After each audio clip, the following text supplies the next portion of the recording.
OK, alors nous sommes rendus aux multiples exemples. Alors j'espère que tu as écouté la vidéo d'avant qui faisait un récapitulatif des ensembles de nombres. Alors on est rendu aux exemples.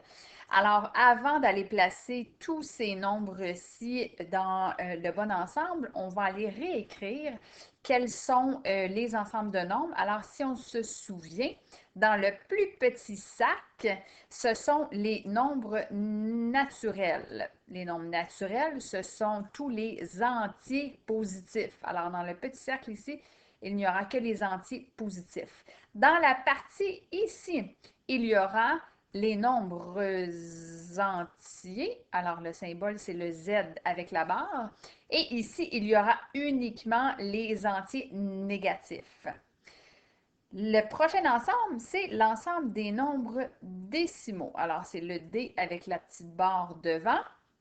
Ici, il y aura toutes les fractions que lorsque tu effectues sur ta calculatrice, ça donne un nombre décimal qui s'arrête.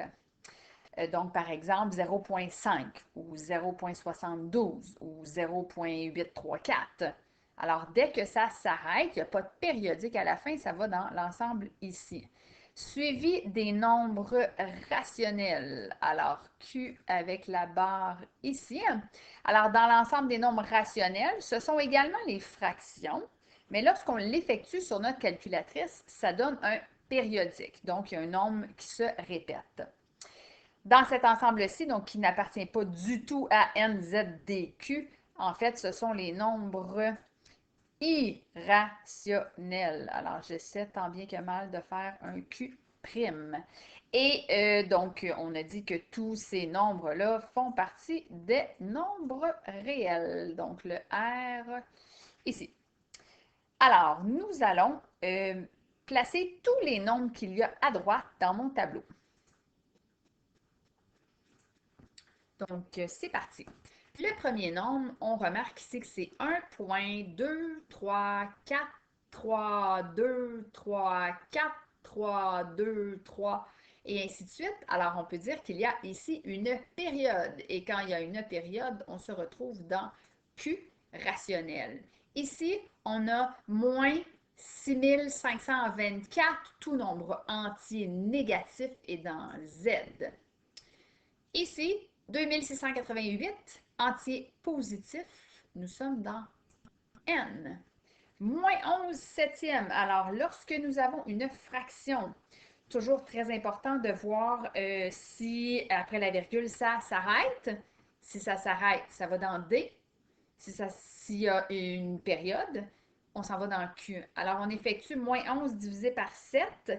Et si on regarde sur notre calculatrice, c'est sûr que notre affichage n'est pas très grand, mais on peut remarquer qu'il y a, excusez, je viens de recevoir un courriel, on peut remarquer qu'il y a effectivement une période. Là. À la fin, c'est écrit 5, 7, 1. Alors, mon moins 11 septième, ça va être ici, puisqu'il y a une période. Nous poursuivons avec le nombre 5426. C'est un nombre entier positif. Il va dans N. Un autre plus facile, moins 107 entier négatif dans Z. Racine cubique de 27. On a dit que les racines carrées, même cubiques, se retrouvent ici, à moins que lorsqu'on l'effectue, ça donnera un entier. Si on effectue racine cubique de 27, ça donne 3. Et 3 est un naturel. Ici, on a moins 17,142. Donc ça, c'est un nombre décimal, hein, il y a une virgule, mais ça s'arrête. Alors, lorsque ça s'arrête, on est dans le D, nombre décimal. Alors, même principe, 2,004, c'est un nombre à virgule qui s'arrête. Alors, on s'en va dans D. 1,003003003, on a un nombre décimal. Un nombre décimal où est-ce qu'il y a une période, on est dans Q1. Racine carrée de 11, La plupart des racines carrées vont ici, mais toujours important de l'effectuer pour voir si ça ne donnerait pas un nombre entier. Racine carrée de 11, ça ne donne pas un entier, donc c'est assurément Q' irrationnel. Même principe, racine carrée de 2, si on l'effectue, ça ne donne pas un entier. Alors, on est dans Q'. 105, entier positif, alors on est dans N. Puis, c'est un facile Q'. Moins 5 quarts, c'est une fraction. Alors, en théorie, D ou Q, à moins que ça donne un entier, bien évidemment. Alors, si on effectue moins 5 divisé par 4, ça donne moins 1,25. C'est un nombre à virgule qui s'arrête. Alors, ça s'en va dans D1. 256, on a ici un nombre entier positif. 2,8, nombre décimal qui s'arrête, un nombre à virgule qui s'arrête. On est donc dans D1. Moins 2568, nombre entier négatif. On est dans Z. 13 entiers positifs dans N. Ensuite, racine carrée de 9. D'habitude, les racines carrées vont ici, mais on effectue et ça donne 3. Donc, faites attention, puisque ça donne un entier positif. Racine carrée de 9 donne 3. On est dans les naturels. Racine carrée de 5, on l'effectue, ça ne donne pas un nombre entier, ça donne un nombre qui ne s'arrête jamais après la virgule, donc ça va dans irrationnel. 2, entier positif. Moins 625, nombre entier négatif. On est ici. 11, entier positif.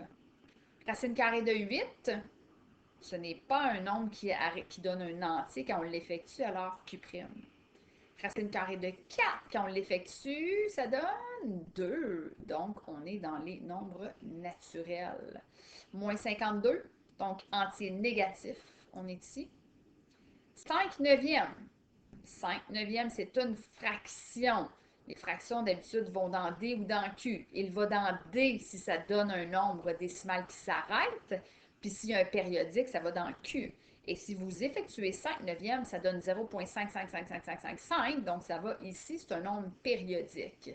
Moins 19, Z, c'est un entier négatif. Un tiers. Un tiers, c'est une fraction. D ou Q, hein, d'habitude. Ici, c'est si ça s'arrête. Un tiers, quand je l'effectue, ça donne 0,3333333. C'est un nombre périodique. Les périodiques vont dans Q. Hein. Moins 3,2. Moins 3,2, ça s'arrête après la virgule. Alors, on est dans D ce coup-ci. Hein. Moins 15.